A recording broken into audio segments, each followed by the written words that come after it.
Hello, everyone.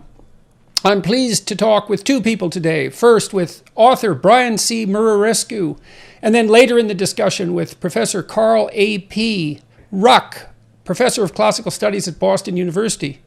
Mr. Muraresku, the author, wrote the recent book, The Immortality Key, The Secret History of the Religion with No Name, which was published by St. Martin's Press in 2020. That's the book here. I read it from cover to cover last month. It was as excitingly plotted as Dan Brown's Da Vinci Code, which is really saying something given that that was a best-selling novel, and this is actually a work of adventure, nonfiction, inquiry, and scientific exploration, all compacted into something that was extraordinarily readable. Mr. Muraresku graduated Phi Beta Kappa from Brown University with a degree in Latin, Greek, and Sanskrit, which clearly prepared him for his later work. As alumnus of Georgetown Law and a member of the New York Bar, he's been practicing law internationally for 15 years. About the book. For 2,000 years prior to the birth of Christ, the ancient Greeks found revelation in their own sacraments. Sacred beverages were routinely consumed as part of the so-called ancient mysteries, elaborate rites that led initiates to the brink of death and beyond at Eleusis. Others drank the holy wine of Dionysius to become one with the god. In the 1970s, scholars, including Dr. Carl Ruck, claimed that this beer and wine, the original sacraments of Western civilization, were spiked with mind-altering drugs. In recent years, vindication for the disgrace theory has been quietly mounting in the laboratory. The constantly advancing fields of archaeobotany and archaeochemistry have been hinting at the enduring use of hallucinogenic drinks in antiquity. And with a single dose of psilocybin, the psychopharmacologists at Johns Hopkins and NYU are now producing powerful revelatory religious/mystical experiences in the lab. But the smoking gun remains elusive. If these sacraments survived for thousands of years in our remote prehistory, from the Stone Age to the ancient Greeks, did they also survive into the age of Jesus? Was the Eucharist of the earliest Christians, in fact, a psychedelic Eucharist? The Immortality Key takes its readers on an adventurous 12-year global hunt for evidence. Professor Carl Ruck, who will join us for the latter part of the discussion, is an authority on the ecstatic rituals of the god Dionysius. With the ethnomycologist R. Gordon Wasson and Albert Hofmann, who discovered LSD, he identified the secret psychoactive ingredient in the visionary potion that was drunk by the initiates at the Eleusinian Mysteries. In Persephone's quest, in Theogens and the Origins of Religion, he proclaimed the centrality of psychoactive sacraments at the very beginning of religion, employing the neologism entheogen to free the topic from the pejorative connotation for words like drug or hallucinogen. So we're very much looking forward to talking to Professor Ruck as well. So hello, Brian. Thank you so much for agreeing to talk to me today about your book. Thank you, Jordan. It's an honor. It's good to see you doing well. Oh, thank you very much. I'm very much looking forward to this discussion. I did find the book, it was of substantive intellectual interest, that's for sure. For anyone who's interested in the history of religious experience, it's quite the trip, let's say, but it was remarkably well plotted as well. It was a book that was very dense with information, but almost impossible to put down, and so that's quite the thing to pull off. So, and why did you do this? How did you do it? I'm still trying to figure that out, Jordan, to be totally honest. It was my avocation. I mean, no one was writing checks for me to fly to the Mediterranean and look at ancient secrets. It's not the thing that you do when you're supposed to be a practicing attorney raising children. But this bug got into me, I guess, when I was a teenager. I was studying Latin and Greek with the Jesuits at an all-boys school. I got a scholarship to attend that school, otherwise would not have afforded to go. And then was recruited by Brown, as you mentioned, to study Latin and Greek and piled on some Sanskrit, some Arabic, and other things in between. And along the way, you hear about this best-kept secret in history. That's what Huston Smith, perhaps one of the greatest religious scholars of the 20th century, that's how he referred to these mysteries, and particularly the sacrament within these ancient mysteries, these sacramental potions that have since gone missing. You know, for a couple thousand years, we've been trying to crack this mystery to no avail. But there's Huston Smith saying it's a mystery worth investigating. And so I don't really know what to do with that. In the late 90s and early 2000s, there's not a lot of scholarship on ancient pharmacology. And I read this crazy book, The Road to Eleusis, which comes out in 1978, and I'm trying to figure out how the ancient Greeks could have consumed, a beer otherwise spiked with LSD, but there's no hard scientific data to support it, so I leave it to one side until 2007. And it was Roland Griffiths, who you recently talked to. It was his early studies with psilocybin, the active compound in magic mushrooms. That began in the early 2000s. The initial results are released in 2006. Doesn't come onto my radar until 2007. But what I'm reading about are people today, modern day volunteers, having a transformative experience from one and only dose of psilocybin. And Gordon Wasson is mentioned in the first line of this article, The God Pill. And it immediately reminds me of the road to Eleusis, and it reminds me of Eleusis itself 2,500 years ago. And this notion that it was a once-in-a-lifetime psychedelic encounter that was very much part and parcel of the origins of Western civilization. So from there, Let's talk about the Eleusinian mysteries to begin with. Clue everybody in about what they were and why you believe, and what, not just you obviously, but why they're of enduring significance, both to us now, but also you make the case in the book that the very essence of Greek civilization, from which so much of our civilization is derived, was rooted in these hallucinogenic mysteries, essentially, or at least in the Eleusinian mysteries. And so please elaborate on the mysteries and their significance.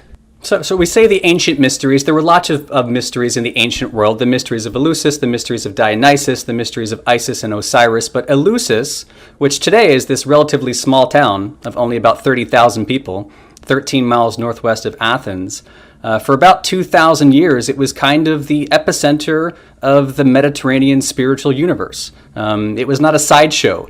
I sometimes refer to it as the real religion of the ancient Greeks, and the best and brightest among them. It called to initiates like Plato, Pindar, Cicero, who actually called it the most divine thing that Athens ever produced. The most divine thing. So not democracy, the arts and sciences, and philosophy, but Eleusis. Marcus Aurelius famously rebuilt Eleusis when it was almost destroyed. So it mattered to these people, both to the Greeks. Your case in the book, like you lay out your belief that the Eleusinian mysteries were absolutely central to the animating spirit of Greek civilization. So it wasn't rationality versus the mysteries of Dionysius, let's say. It was rationality embedded in some more profound religious experience that was integrally related with whatever was happening at Eleusis. Absolutely integral. And we can say that with a straight face and very confidently because of the way its destruction is recorded in the 4th century AD under the newly Christianized Roman Empire. So at the time, in the 4th century, the Roman Emperor Valentinian tries to get rid of Eleusis, and we have the testimony of this high priest, Praetextatus, who says literally that life in the absence of Eleusis would be unlivable, abiotos in Greek. And so there's lots of ways to translate that or interpret that, but even Carl Kerenyi, this famous classicist writing in the 1960s, he looks at that language and says, the sharpness of this formulation, that life is unlivable without the mysteries, has no precedent in Greek literature. Even Carl doesn't know what to make of this. And he draws a distinction. He worked with Jung, Carl Kerenyi, as well. Exactly right. Published with Bollingen. Yeah, very impressive scholar.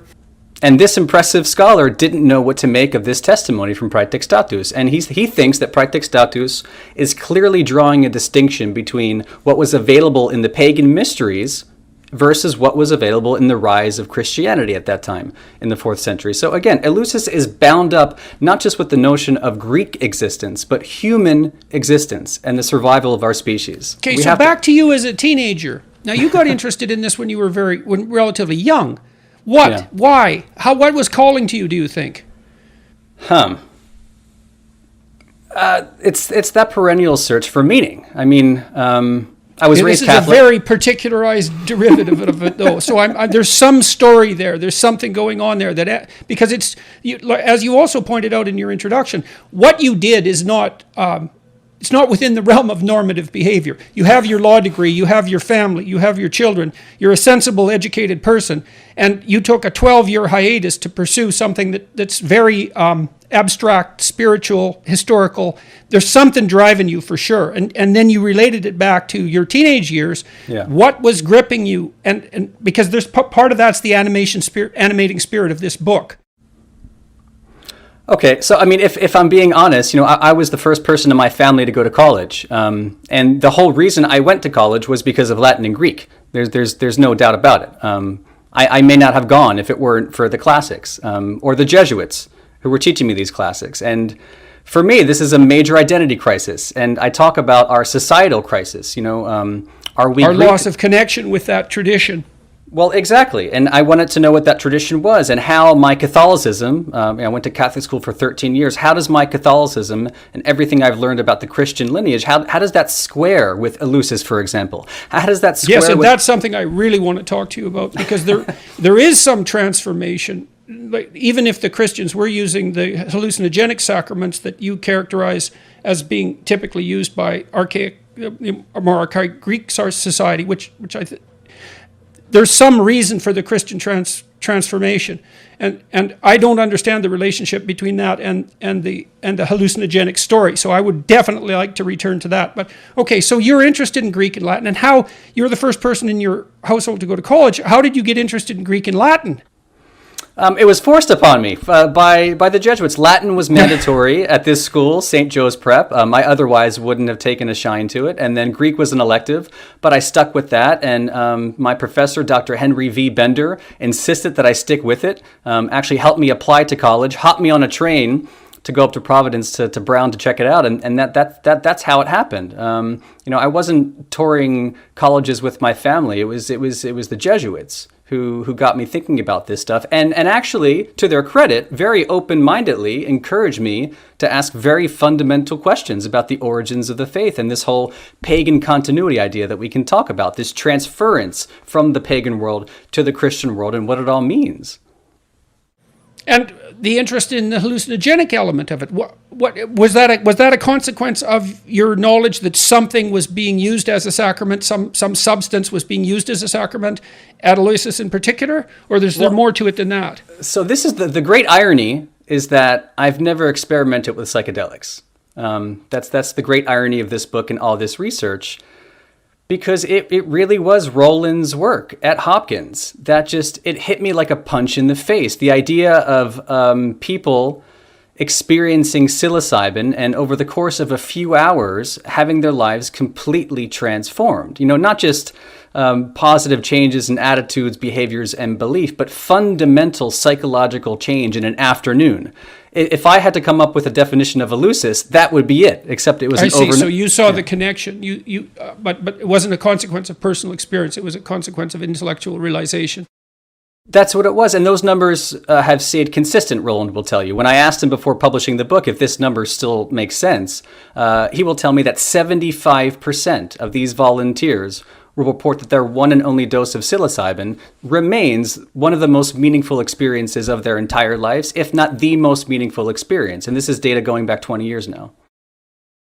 Okay. So this provided you with some insight into what might have been going on with the ancient mysteries. And of course, there's other scholars who pushed in towards that conclusion, let's say, like Dr. Ruck, who we're going to talk to later. Gordon Wasson, for example, who's mentioned continually in your book, made the claim that the Amanita muscaria mushroom was the soma of the ancient Hindus, was the inspiration for the Rig Veda. And Mircea Eliade, who worked with Carigny and also with Jung, wrote a great book on shamanism. I don't know if you know the book, you likely do, but Eliade claimed that the use of hallucinogens among the shamanic practitioners was a deviation from the historical norm.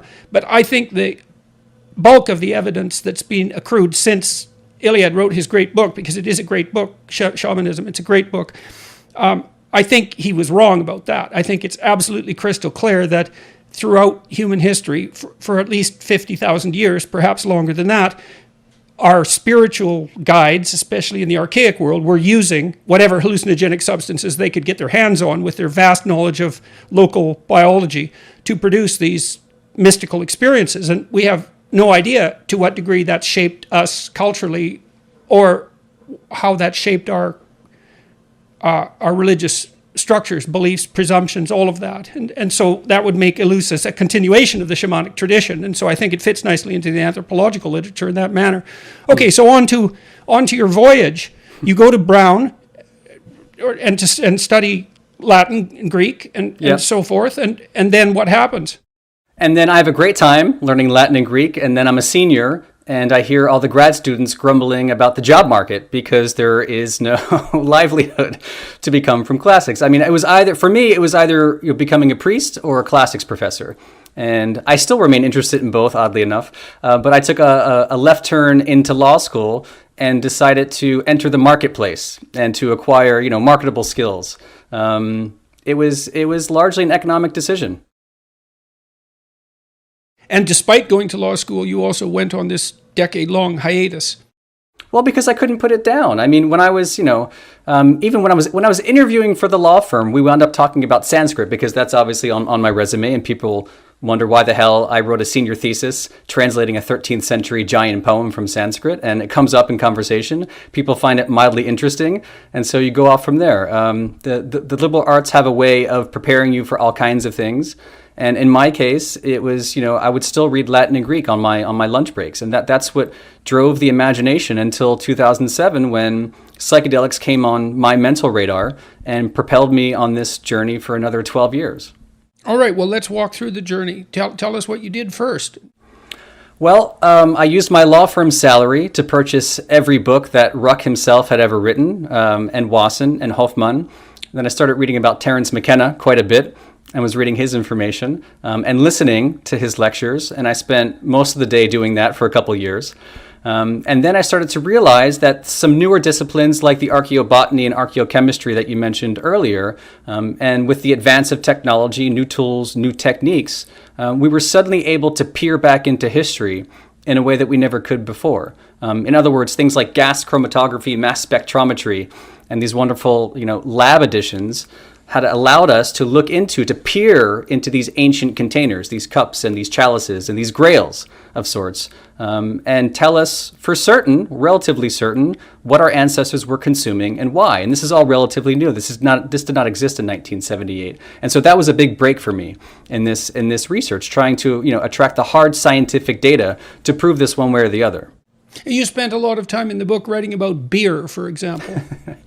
And make a case, too, that one of the motivating factors for the development of agriculture was likely the easy transformation of barley into alcoholic beverage, or perhaps not just alcoholic. But I thought that was also a very interesting speculation. So maybe we can talk about that a bit. It's mainly because I like beer, and it was a great excuse to go to Germany to talk to a beer scientist to talk about beer, which was a lot of fun. And beer could go back 12,000 years. As a matter of fact, beer might be responsible for the birth of civilization as we know it. If you look to Göbekli Tepe, for example, about 10 years ago, there was some evidence from this giant site of megalithic architecture, sometimes described as the world's first temple. Turns out the world's first temple might be the world's first bar in this giant megalithic site. This, by the way, is 6,000 years before Stonehenge, 7,000 years before the high civilizations of Egypt and Sumeria. But in this site, they did find initial traces of calcium oxalate, which points to beer fermentation. And at the time, it might be safer to drink some beer versus some water in some cases. And so it could very well be the case that beer is bound up with these ancient sites, with ancient ritual, these T-shaped pillars meant to be the depictions of early gods. It's possible that there was some intoxicating affair there. We don't know for certain, but beer could go back an awfully long way. Right. Well, we do think of beer as a spirit and alcohol as a spirit, and that's not accidental because it's the ingestion of a substance that changes you psychologically. And so it's not that great a leap to posit that there's some spirit that inhabits the beverage, and that's the spirit of wine, that's the spirit of drunkenness, Dionysius. You talk about ergot and its relationship to beer manufacture as well. And ergot is a fungus. It's a fungus that produces an LSD-like substance. And so you speculate, and some of that's backed up by the archaeobotany that you described, that perhaps beer was accidentally contaminated with ergot to begin with, but the consequences of that were non-trivial, to say the least. It could be, and this was the hypothesis put forward in this book, The Road to Eleusis. So this was the idea that Wasson, Hoffman, and Ruck had stumbled upon, and I think I largely credit Albert, who famously discovers LSD, from ergot, right? So he synthesizes LSD from this natural fungus, which contains lots of other alkaloids, by the way.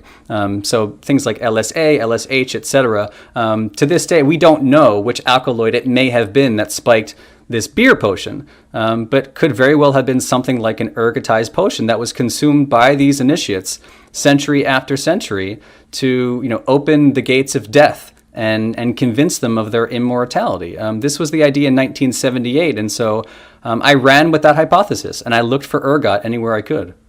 In Eliad's description of the shamanic transformation, he describes, and this is analogous to your description of the Eleusinian Mysteries trip and its association with death. Okay, so one of the things we should point out, just to begin with, is that Roland Griffiths gave psilocybin to cancer patients who were facing death, and that transformed their relationship to death itself.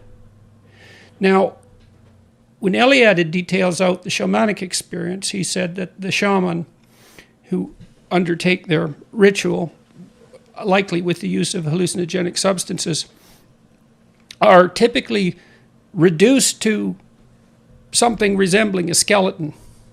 So they undergo a death, and the nature of that experience is not precisely clear. Eliad never experienced it, so these are accounts that he derived from the anthropological literature, and the shamanic culture stretched perhaps all the way around the world, because there are analogs between shamanic reports from Siberia and from the Amazon jungle, so it's conceivable that was all disseminated from a single source, or maybe it's a consequence of the fact that hallucinogenic substances produce the same effects worldwide, or maybe both, who knows. But in any case, the shaman die. They commune with their ancestors. They commune with their ancestral spirit. They climb the ladder or tree or rope or pole that links the domains of existence together. So they climb up this pole into heaven, where they commune with the gods. And that's the classic shamanic experience. It's like Jack and the Beanstalk. And I believe Jack and the Beanstalk is actually a variant. It's a carryover from shamanic tales. I think it looks like it if you look at the story carefully. But in any case, there's a death, and then a rebirth that's associated with the experience. There's a communion with ancestral spirits, the spirits of the forefathers, let's say. There's the transformation of that into something resembling communion with God, and then the transformation of people's understanding of death. Now, I don't know what happened to Griffith's subjects that transformed their understanding of death in relationship to their cancer, because the research reports don't contain much in terms of description of content of experience, right?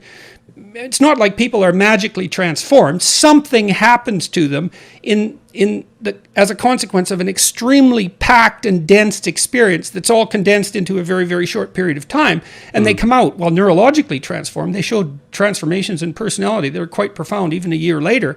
Many of them quit smoking, different studies, which also indicates a kind of transformation, even on a pharmacological level. So back to Eleusis, there's something going on that you talk about death and facing death in Eleusis. And yeah. It's the classic shamanic journey. I mean, Roland's volunteers will sometimes talk about experiencing their psilocybin journey as a foreshadowing of death.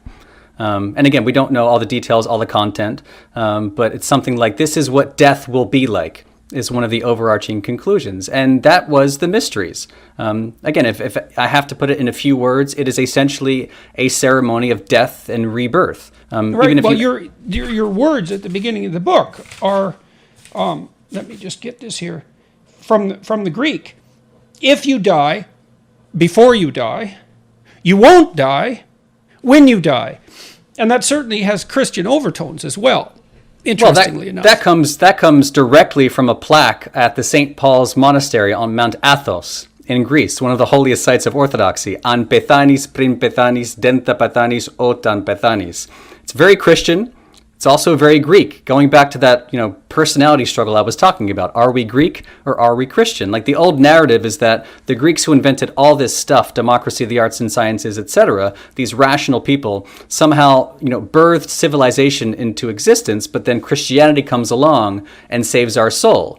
But here's Eleusis is the contraindication. Eleusis was the place where these initiates went to find meaning by dying before they die, in some sense. I mean, experiencing the same underworld journey as the goddess Persephone. They identified with her, not in any symbolic or metaphorical way, but something visceral happened to them in an experience. Right, experientially. Yeah, well, those myths look like they're reflections, they're narratized reflections of an experience that people actually went through, and that journey to the underworld is a journey to the land beyond death. I mean, it's more than that, because it's a metaphor as well as perhaps the description of some kind of experiential reality, and we certainly can't probe it particularly deeply. We don't understand what these chemicals do. We don't understand the meaning or the reality, the significance of mystical experience of this sort.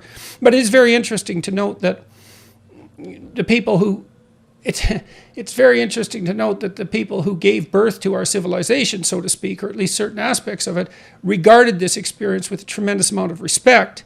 They didn't feel that it was something antithetical to what they were doing. They felt that it was something that was nourishing what they were doing.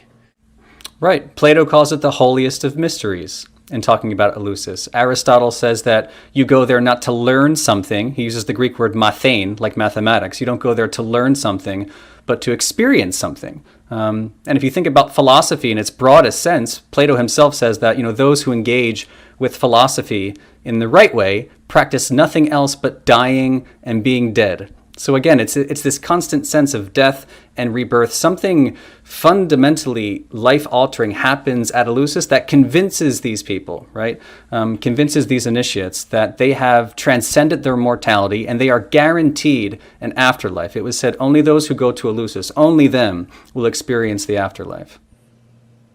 Well, I suppose they experienced it when they went to Eleusis, and then perhaps had it with them for the rest of their life. At least that's the idea. So take us on some of your trips. You went to talk to the world's leading beer scientist, so to speak. You went to Greece. You went to Rome. You went to the Vatican. You went to the Vatican libraries. What was that like? And what did you find there? And how were you received? With relatively open arms. I made decent friends with the archivists and the librarians, largely over strong Italian coffee. So that's always a tip for your future Vatican visit. Yeah, well, it's so interesting that you didn't meet a lot of resistance to what you were doing, because you'd think that, now, is that because people didn't understand what you're doing, or did they understand and let you anyways? Because it's not that obvious that the Vatican would be that thrilled with the proposition that the original sacraments of Christianity were the most potent hallucinogens that we know. And it isn't obvious. And what sort of response have you got from classically religious people, traditionally religious people, Christian people, most particularly, as a consequence of laying out the claims that you've made? It's been somewhat surprising, to be totally honest, in that there's been generally good reception amongst the Catholics and the Orthodox and the Protestants with whom I talk. And I think if you take a step back and just think about it, I'm not impugning anybody today. This is all ancient history. A lot of it has been gone over well before me. I mean, just the notion of other forms of Christianity, Gnosticism, for example, those 52 books of the Nag Hammadi corpus that were discovered in 1945. We've been talking and writing about them for decades. So, I mean, it's known that there were other versions of the faith out there. Throwing a psychedelic twist in there is somewhat controversial, but, that would presuppose that Christianity and psychedelics are somehow mutually exclusive, and I'm not sure that they are. I mean, even today, if you look at the native... You wouldn't be so convinced of that if you read the Book of Revelation, which looks for all intents and purposes like the account of a hallucinogenic experience. And so does some of the language in the Gospel of John, or so does, the Mark, for example. In 4:11 might not be psychedelics but when Jesus is asked why he speaks in parables, why talk about the mustard seed and the prodigal son? Why not speak plainly to people?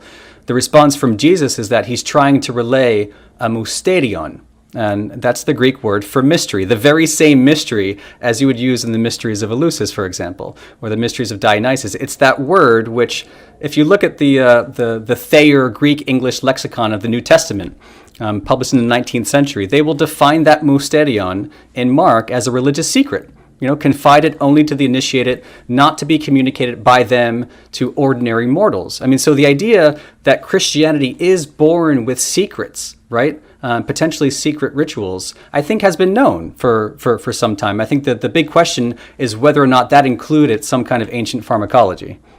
Yeah, well, that's definitely the big question. And the other big question, of course, is what relevance does that have to a church that increasingly seems to be dying, at least in the West? I mean, Rick Griffiths told me that a Harvard Divinity School is thinking about starting up a psychedelic divinity program. Yeah, and I actually had a great talk with Charlie Stang at Harvard Divinity. He interviewed me and grilled me in a very respectable way. But he's had a year-long series of wonderful presentations on psychedelics and the future of religion, which I hope will continue. So of all places, where the same campus that spawned Timothy Leary and Dick Alpert, seems like there's some interest in this again in a very sober way. Yeah, so to speak. Yeah. Okay, so let's go to the Vatican. What did you do there in Rome, and what did you discover?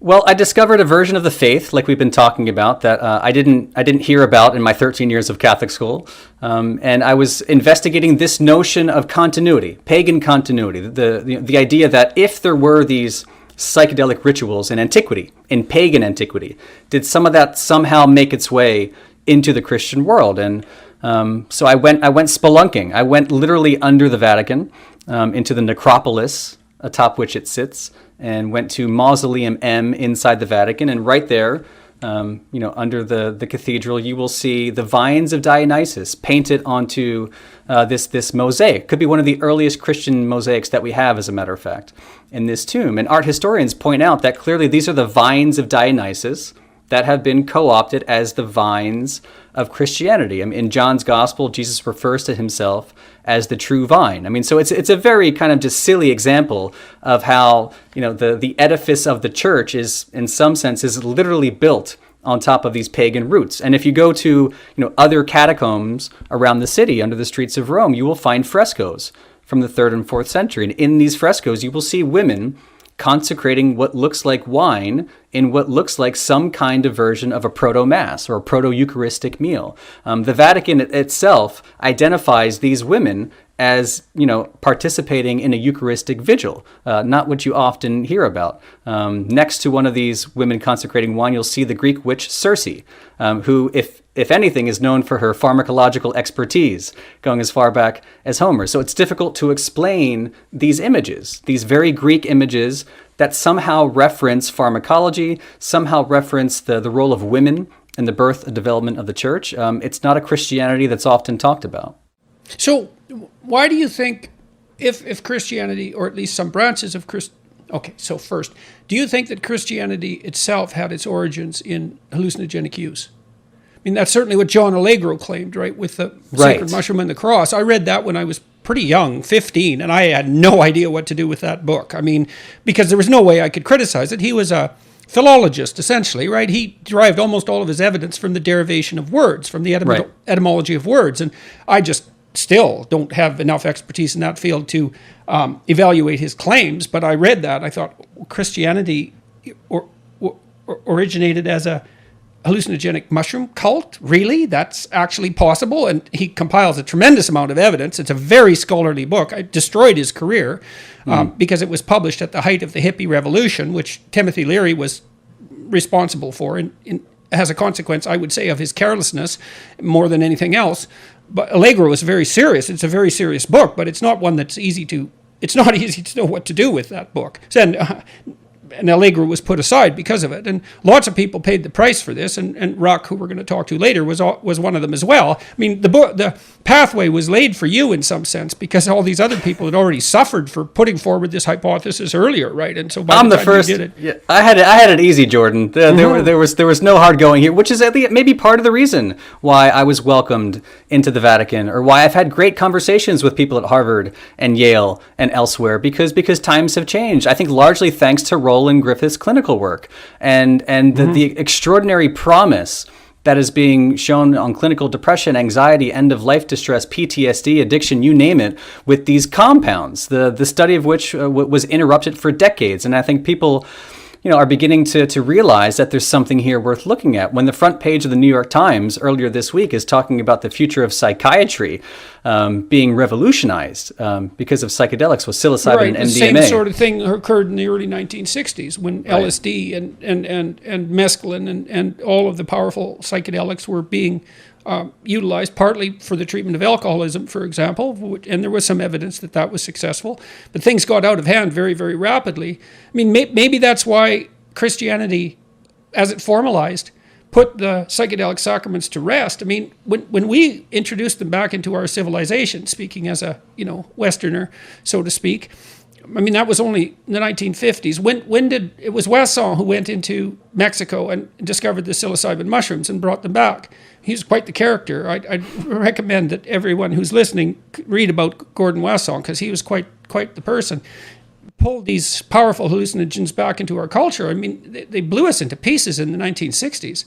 So badly, we had to make them all illegal. It scared the hell out of everyone. Well, so to speak. Maybe it didn't scare the hell out of everyone. That would have been the positive outcome. But our authorities certainly regarded them as radically disruptive. And that seems to me to be not such an unreasonable judgment, even though there's a counter-argument, very powerful counter-argument to be made.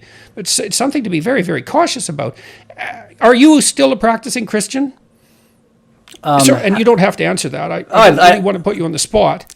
I'd love to. I very much still consider myself a Christian in the way I learned about it from the Jesuits, which was largely about social justice and contemplative mysticism and being of service. I was taught to be a man for others. And in that sense, I still consider myself a Christian, maybe even more so after discovering, the pagan roots of this faith. And what I do think is an interesting way for Christianity to sit with these mystery traditions, and the possibility that in these early centuries of Paleo-Christianity, there was a type of Christianity that clearly attracted people. And I think it's the kind of Christianity that attracts me today, 2,000 years later. This notion of personal, direct experience of the divine. Something was happening in those centuries to turn this carpenter's son into the most famous human being who ever lived. Something was happening for this illegal cult of a dozen or so illiterate day laborers to convert the entire Roman Empire in only a couple centuries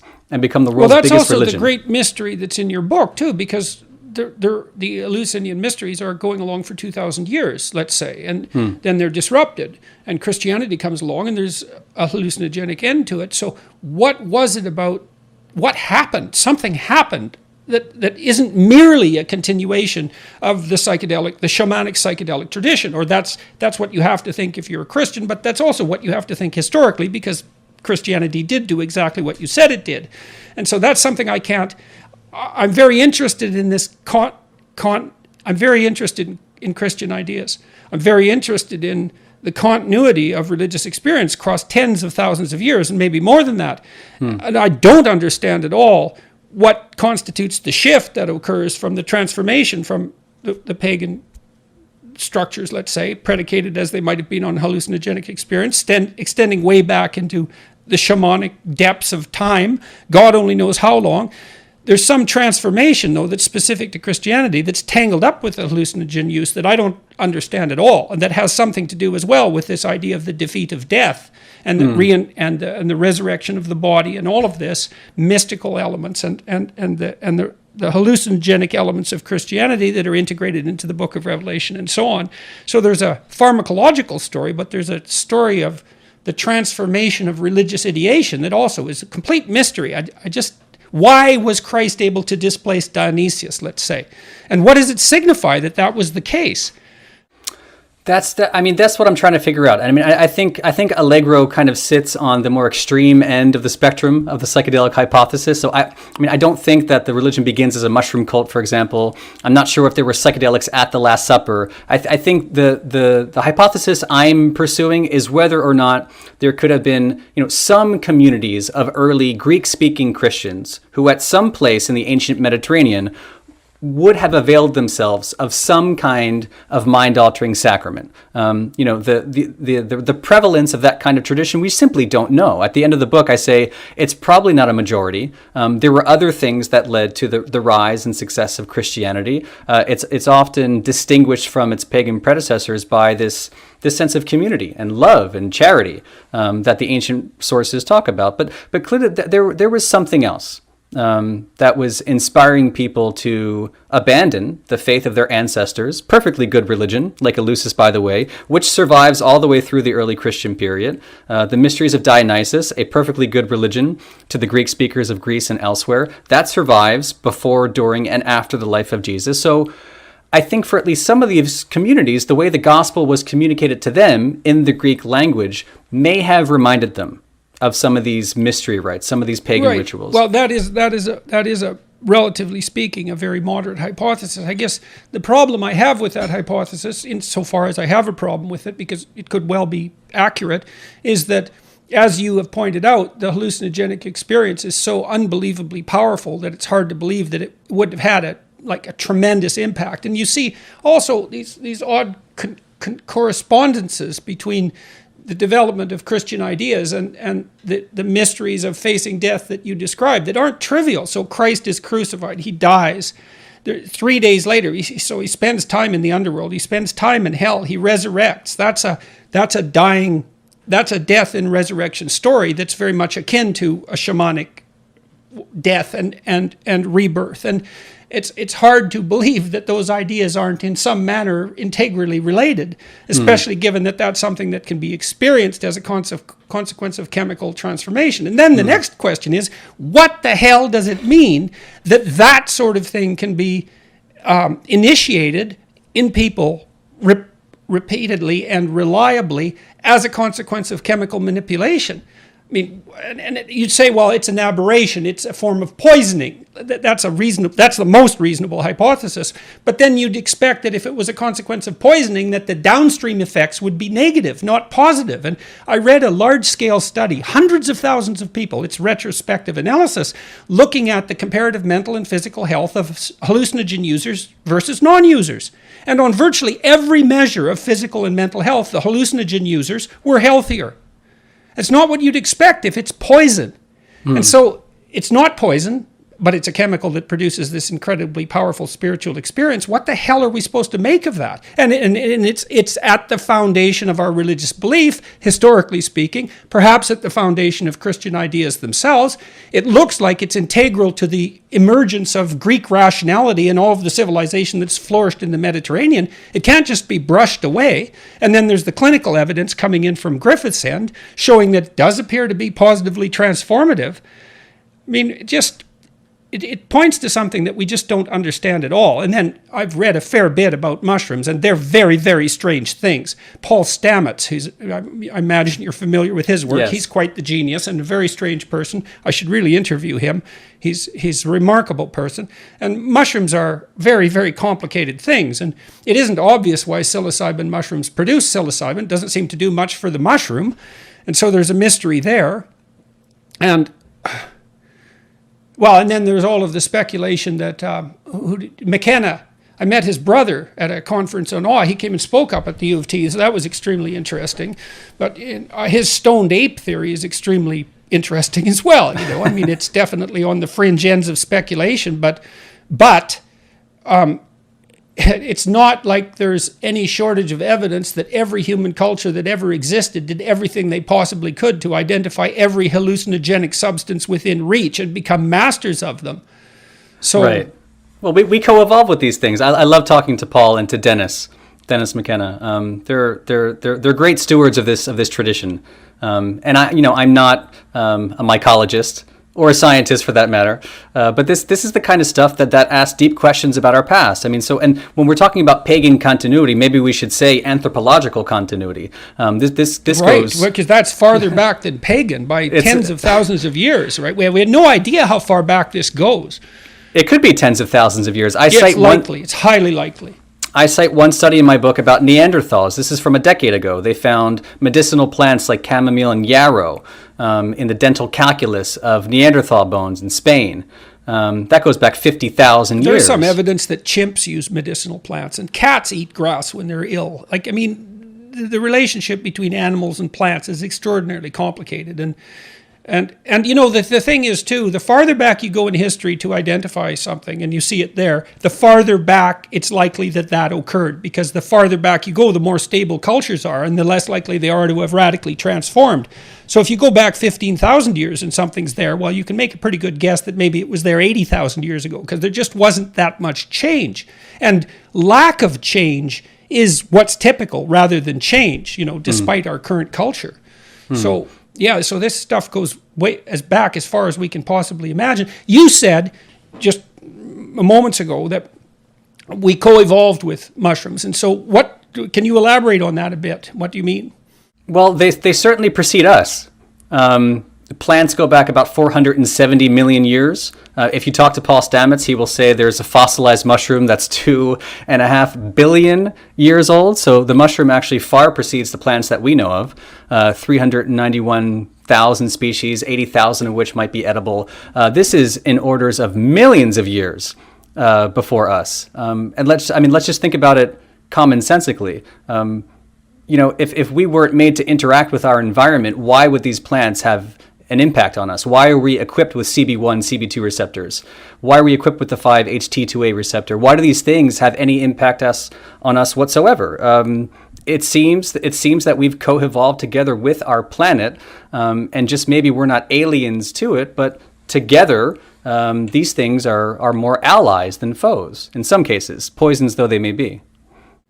Yeah, well, that's the question. Are they allies or foes? And if they're allies, what exactly is the significance of that? Hello, Dr. Ruck. It's a pleasure to meet you, and thank you very much for agreeing to come and talk with me. We've been talking, obviously, about Brian's book and about coevolution with mushrooms and about the potential significance of whatever the potential significance is of the fact that our religious ideas, which seem to sit at the basis of our culture, may have been profoundly influenced across thousands of years by hallucinogenic use, and what in the world are we supposed to make of that? And I won't read the intro because I've already done that, so that people are already informed as to who you are. I'm going to start by asking you about The Road to Aloysius. So you co-authored, if that's okay, can we start there? Does that seem reasonable to you? Yeah. Why not jump right in, eh? You co-authored The Road to Aloysius in 1978 with R. Gordon Wasson and Albert Hofmann. Wasson was an amateur mycologist. I believe that his primary occupation, I think he was a banker, but he was a very accomplished thinker and explorer. And yes, had he found banking very boring, he told me. Well, it's certainly compared to the other things he did, it was very run-of-the-mill occupation. And he wrote this famous book, Soma, which is well accepted now, I think, as an authoritative hypothesis, at least, that the ancient Hindus in particular were using Amanita muscaria, the fly agaric, the red mushroom with white dots, the fairy tale mushroom, as an entheogen, in your terminology. And Albert Hofmann, who discovered LSD, and you co-authored this book, The Road to Aloysius, in 1978. And so, first of all, what was that like, and why did they pick you? And then we can get into what the consequences of that were. Well, actually, I had a sabbatical year and decided that I would travel across Europe. So I bought a car in London and then shipped it over to the mainland and drove to Greece. But while I was in London, I thought I should buy books to have to read while I was traveling, and so I noticed a copy of John Allegro's Sacred Mushroom of the Cross in a bookstore window, and I put it in the car. And in that time that I was traveling and staying in Greece, I read it, And I read it naively. I was unaware of the fact that I was not supposed to like it. But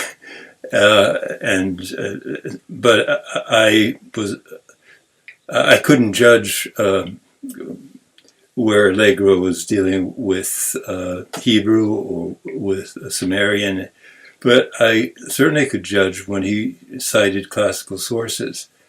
And I was amazed that he brought to my attention things that I had not been taught. Okay, so I'm going to interrupt you there just for 1 second, if you don't mind. We were just talking about the sacred mushroom and the cross. I read that when I was about 15 or 16, and it completely blew the top of my head off. And of course, I was completely incapable of assessing it, apart from the fact that it looked to be a very scholarly work and was hard to just ignore.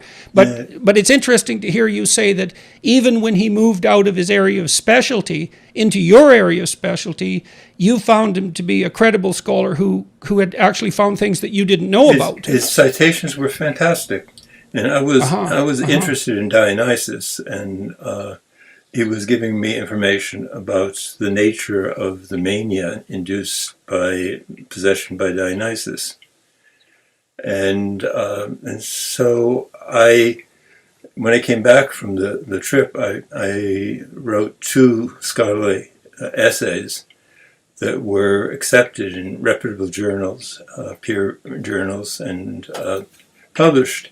And then I became aware of Gordon Wasson's work and read his work on Soma. And a friend said, "Why don't you send your essays to Gordon?" And so I did. And so I didn't mean to, but I presented myself to Wasson as an authority already on this topic. So I always thought that he overestimated my abilities. But I almost immediately got a phone call from him. He was coming to Boston, and we had to meet.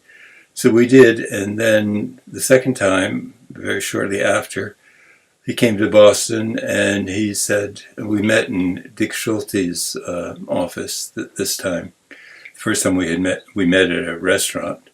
And he announced to Schultes, without having told me, that he and I were going to work on Eleusis, and it had to do with the grain goddess. And Schultes, being a botanist, he said, "Oh, grain, very interesting." But that's the first I knew that we were going to work together. And so, sorry, please go ahead. We were going to drive to his house in Western Connecticut. And so on the drive, he told me what the project was. And he essentially dropped in my lap. He had the theory that it would be ergot, and that it was a sensible theory because it would have to be something connected with grain, and the nature of the experience, although most classicists would not have accepted it, was visionary, which would mean, what in those days we would have called hallucination, but come to know better that we shouldn't call it that. It is a transcendent vision.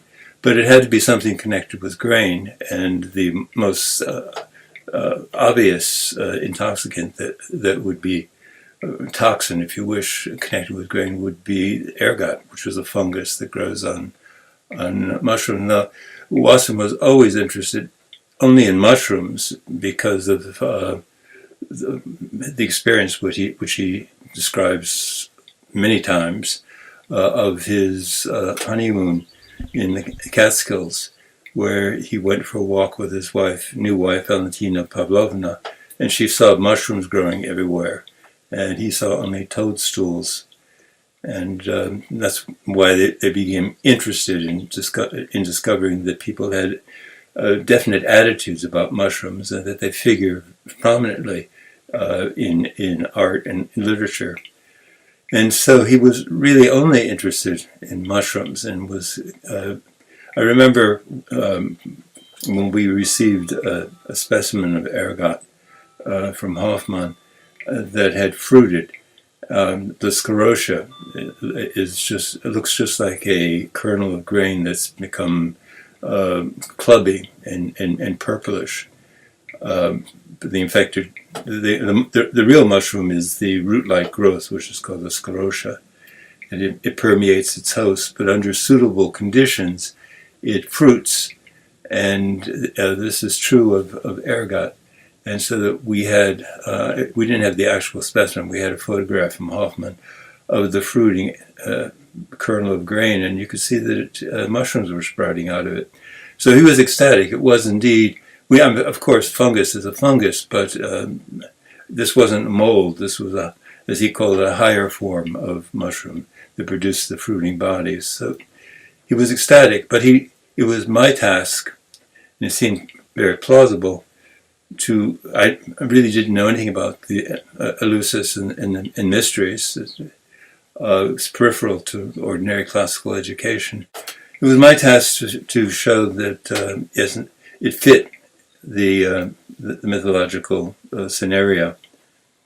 And when you say, okay, I have three questions. You distinguish between hallucinogen and visionary experience, and then you also just made a case. Yep, please. Because hallucinogen means that you've lost your way and you're wandering, and it is pejorative. You're hallucinating. I mean, if I saw God and someone said you're hallucinating, the person is saying you haven't seen God. You've imagined something probably devilish.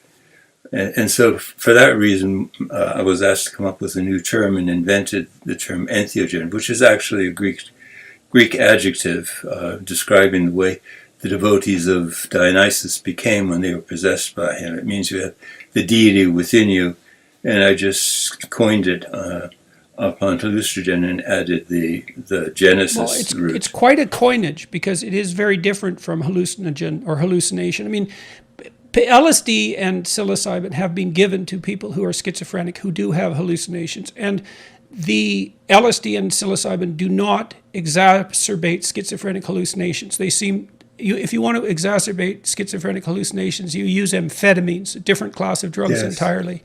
And so whatever it is, the visionary experiences that this alternative class of drugs is producing does look pharmacologically distinct. Entheogen obviously has, well, it's an interesting word because it actually caught on. People use it. It's not that easy to coin a word. There needs to be a space for it and a demand for it, and it has to be poetically apt. So you captured something.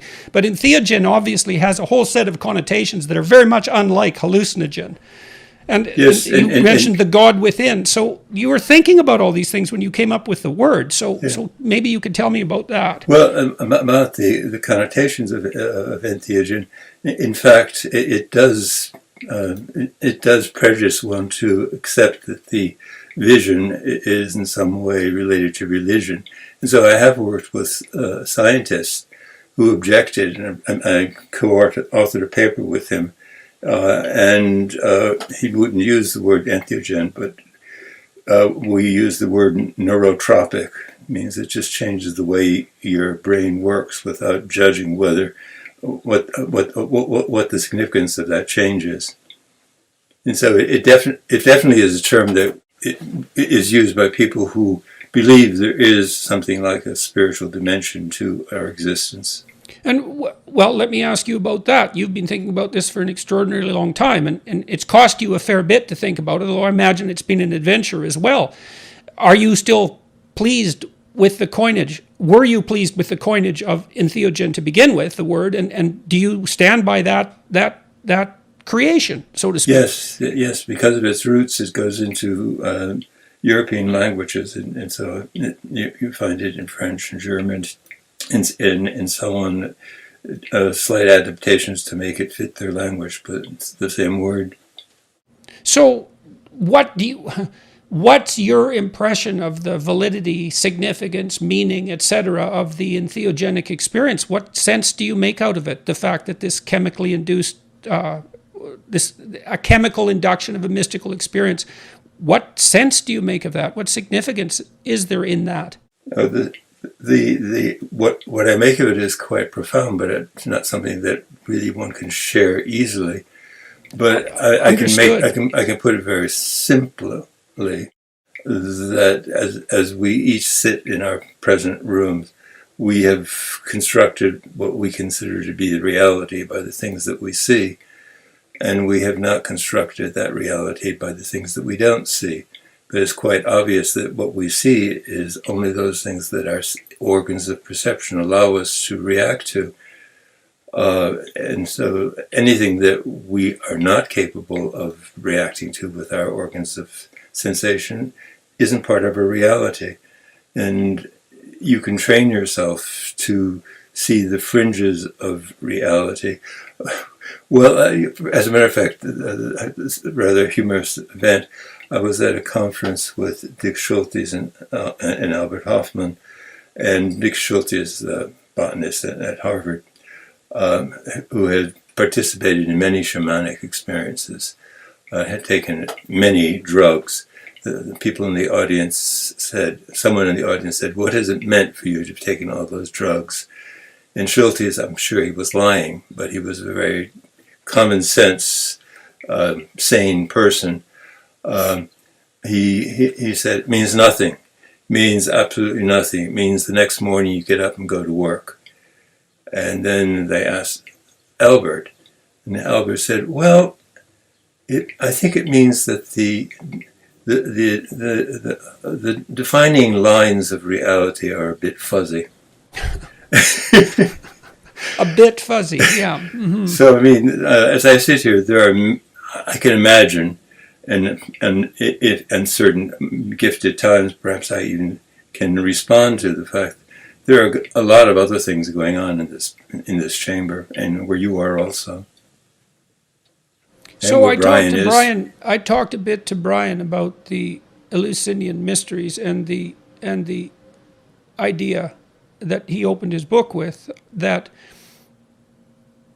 to overcome death you have to experience death. And Griffith's work with psilocybin has showed that cancer patients who take psilocybin and have a mystical experience have a profoundly altered relationship with death, a profoundly altered understanding of death. And this would be associated with those chambers of mystery that you just described that can be opened under some circumstances.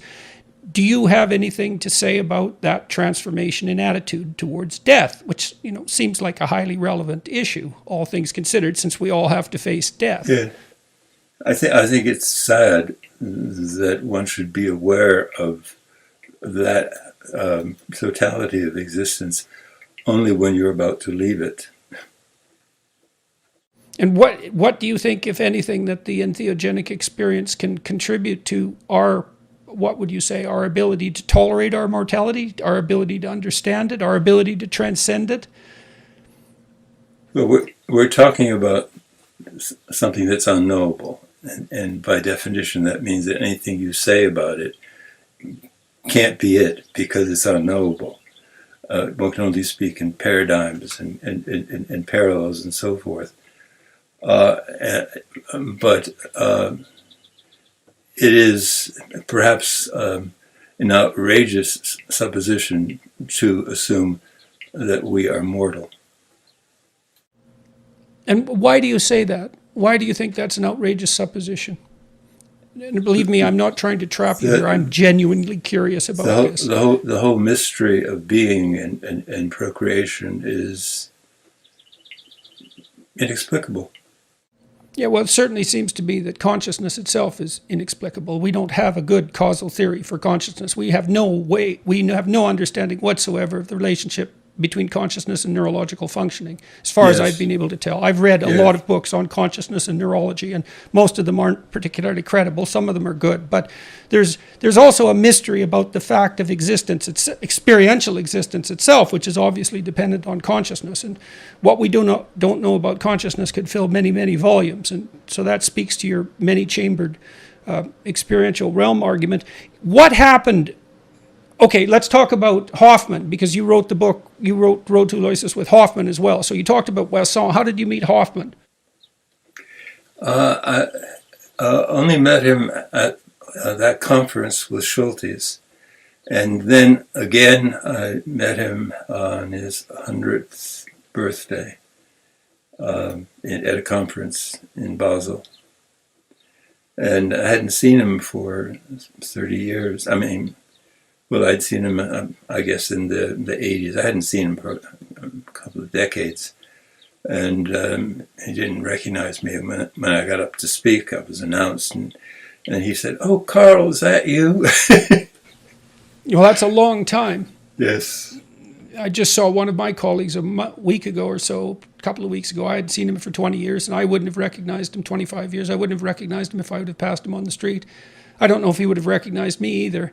So that's a long time. So can you briefly outline the thesis of The Road to Aloysius? The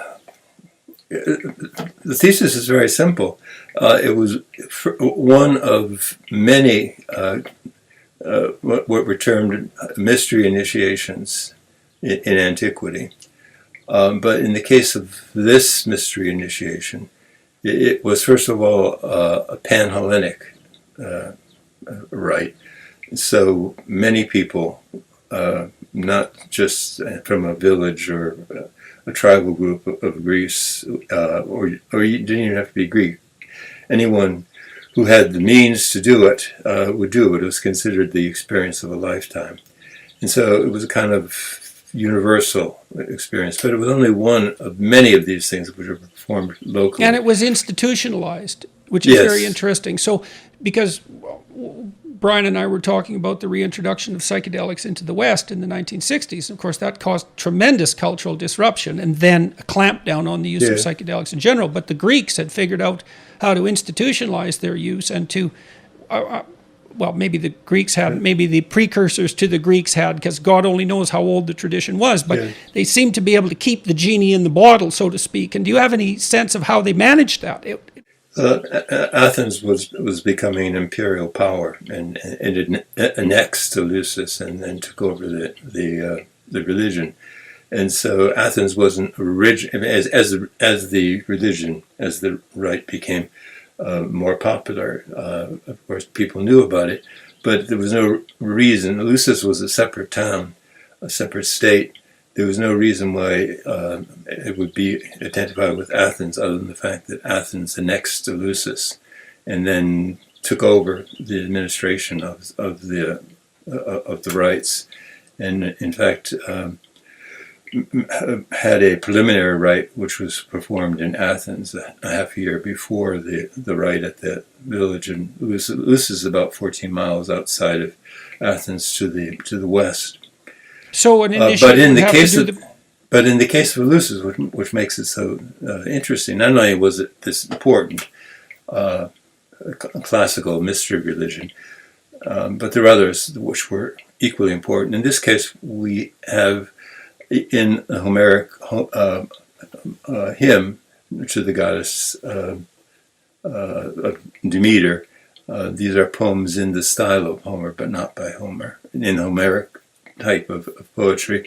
We have the precise ingredients for a potion that was drunk as part of it, of the mystery. And of course, you could just disregard it, as classicists have, as meaning nothing, or you could think that it was responsible for the fact that people, we know what happened, although it can't be believed what happened, and as I said, it's unknowable, so what I'm saying isn't what happened.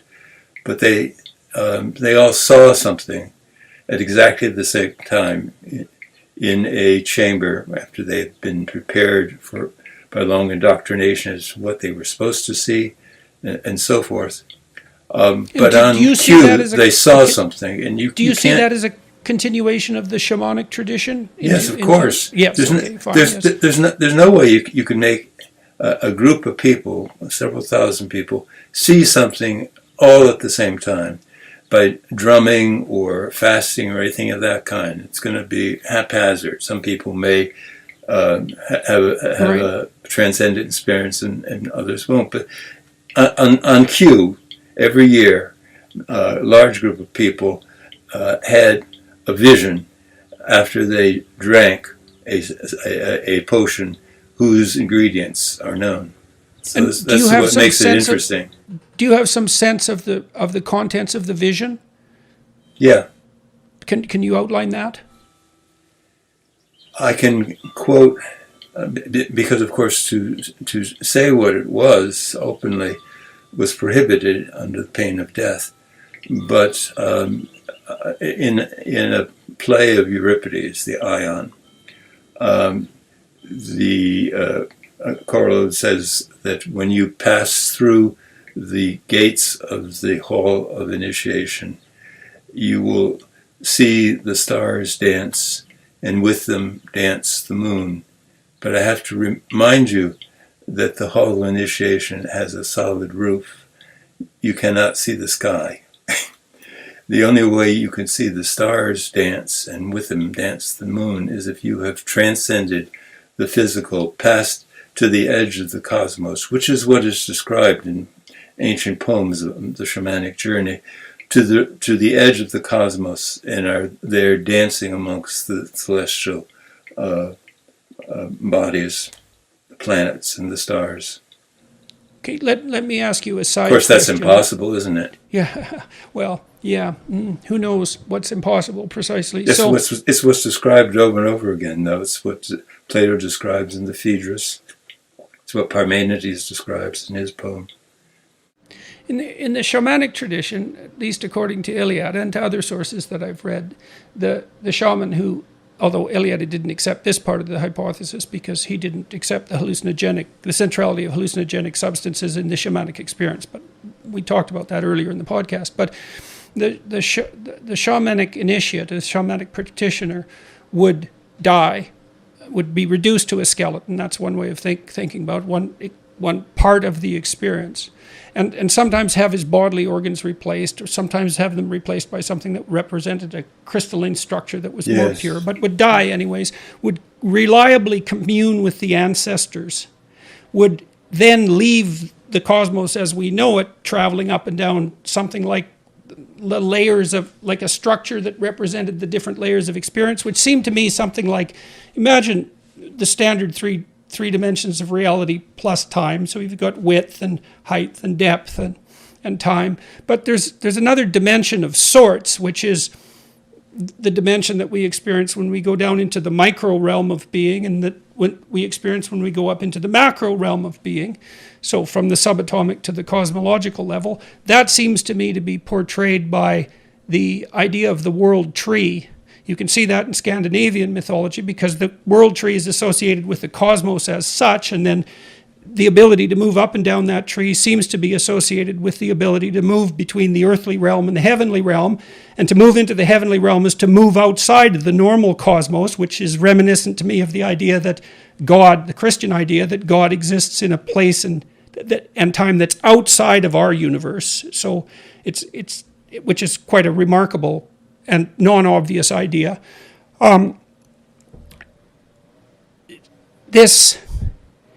So why am I'm wondering to what degree that idea, that cosmological idea of the world tree, is associated with this idea of the journey through the cosmos and the experience of divinity in the Eleusinian mysteries. Is that a variant of the shamanic story? I mean, everything that you've been saying is documentable also in classical mythology.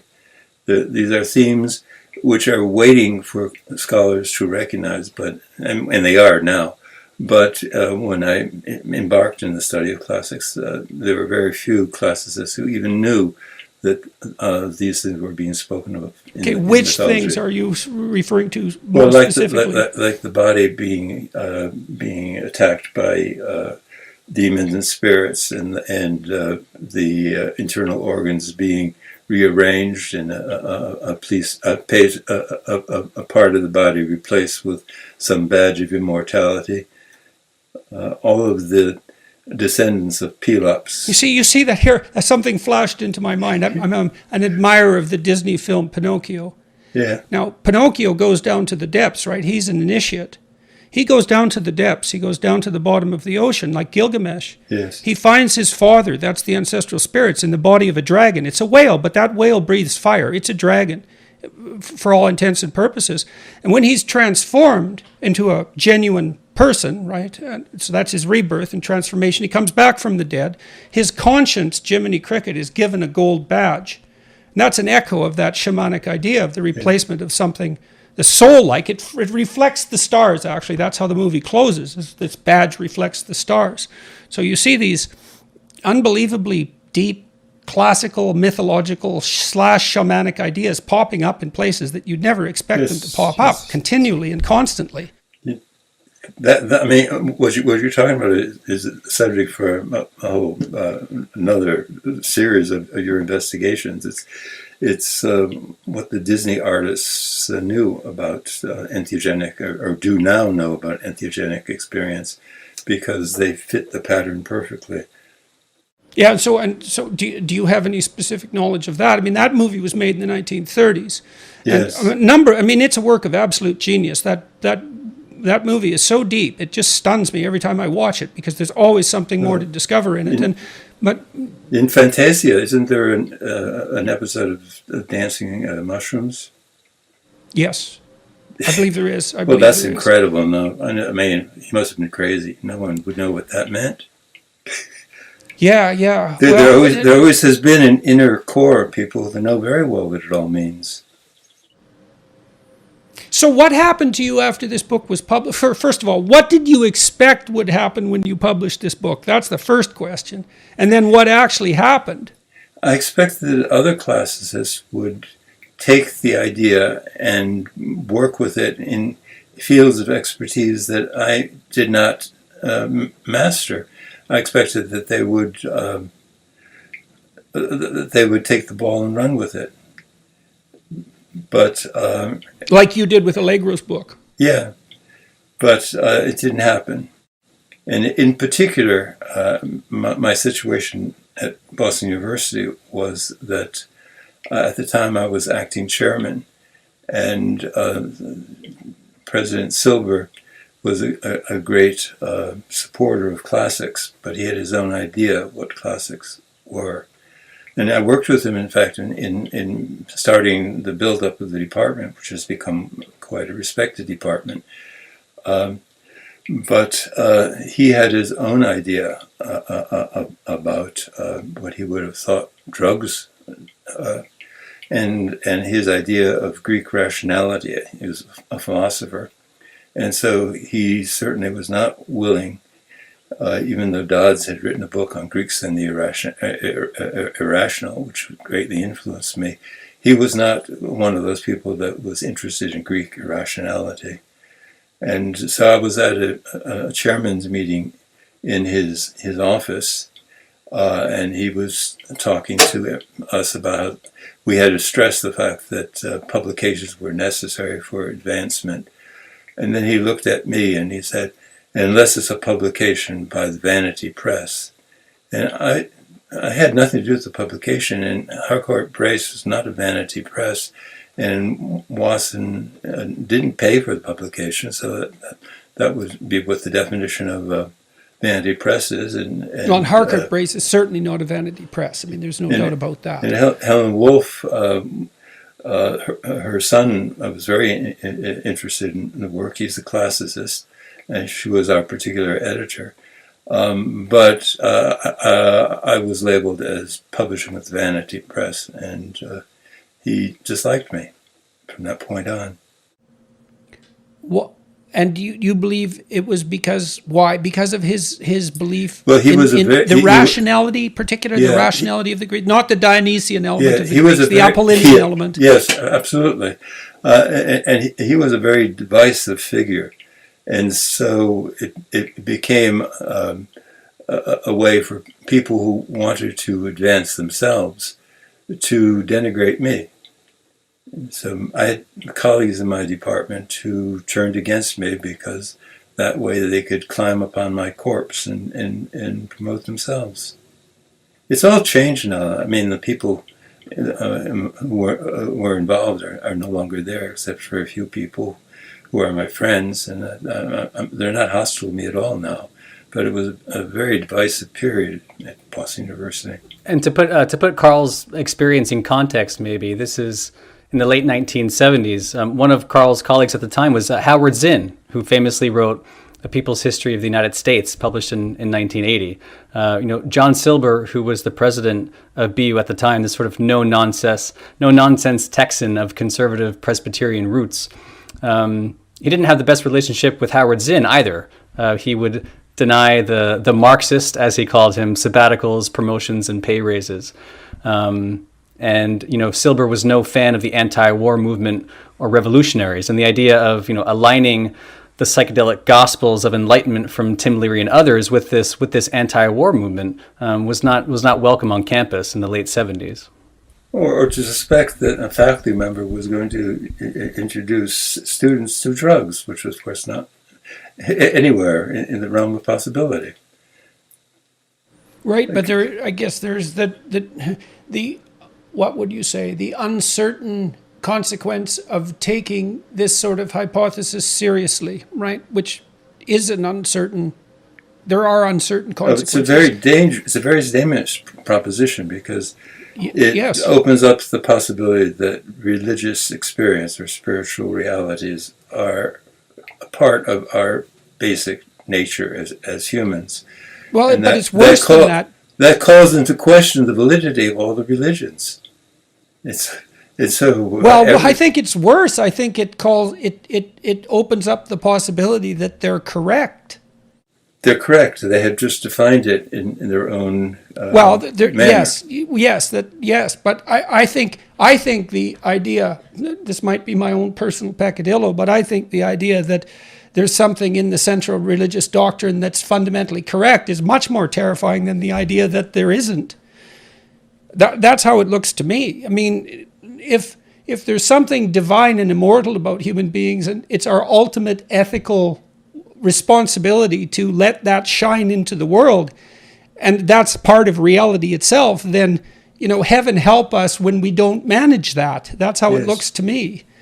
And yes, absolutely. I've heard Freudian criticisms of religious belief, for example, that the belief in life after death is nothing but a myth that's designed to, what would you say, keep us in childhood denial of the terrible realities of our existence. But, that doesn't really account for the prevailing stories of hell, let's say, because if you're going to invent a religion that does nothing but satisfy your childish delusions, why would you bother with hell? And there's this element to the religious. Yes, go ahead, please. I could challenge you to prove that you're alive. You're just hallucinating. My God, you really are off the wall. Well, there's no doubt about that, but but I get your point. Well, so I'm not sure I'm not exactly sure what the more revolutionary idea is. Is that, and there's another part of this that's extraordinarily problematic too, from a philosophical perspective, which is that if the entheogens are pointing towards something that resembles a genuine religious experience, and if that religious experience is profound and valid and constitutes part of the base from which our culture, both Greek and Christian, was derived, let's say, rather than being antithetical to it in this Dionysius versus Apollo way, if it's actually at the core of it, which is the case Brian makes, for example, in his book, then this is all something that we need to take extraordinarily seriously. And that's really revolutionary. Yes. As far as I'm concerned. And now we have a chemical, because part of the problem for Western people has always been, well, we've got the material realm and science, and look at how powerful it is. We have the spiritual realm, and it's separate, but all of a sudden now you have something that bridges the gap, right, which is these strange psychedelic chemicals, which are material in the utmost, but have this intense spiritual, what would you say, nature, or at least are capable of eliciting that in us. And so then that calls into question the entire relationship between the material structure of existence and the spiritual realm. And that's revolutionary. I was talking to a physicist last week. Unfortunately, his name momentarily escapes my mind, but he's a famous atheist. And I mentioned Griffith's work to him. It's like, well, he's one of the people who originated the idea that the entire universe could spring into being from nothing, and as elementary particles do. And he sees no materialist evidence whatsoever for a spiritual realm. But then I said, well, what do you do with Griffith's work? What do you do with the entire corpus of psychedelic experience? What do you make of that? Because ignoring it isn't going to help. There's the shamanic tradition. There's the continuation of that into Greece and the Eleusinian mysteries. There's the development of that throughout Christianity. That can't just be easily set aside, especially if Muraresku is right, for example, and there was some influence of these sacramental potions on the development of early Christian ideas. And those ideas are central to our culture. Yes. So we've got a big problem here conceptually. And it's no one, I would say it's actually a testament to the integrity of the universities that something as revolutionary as what you didn't completely destroy your career. It's true. Yeah. At the time, I had several students who were writing a dissertation. So I'm not imagining that this event happened. They were told that they could not, they would never get their degree unless they dropped me as their advisor. And they remained my friends, and that's the story they told me. And their work was then finished by other people, and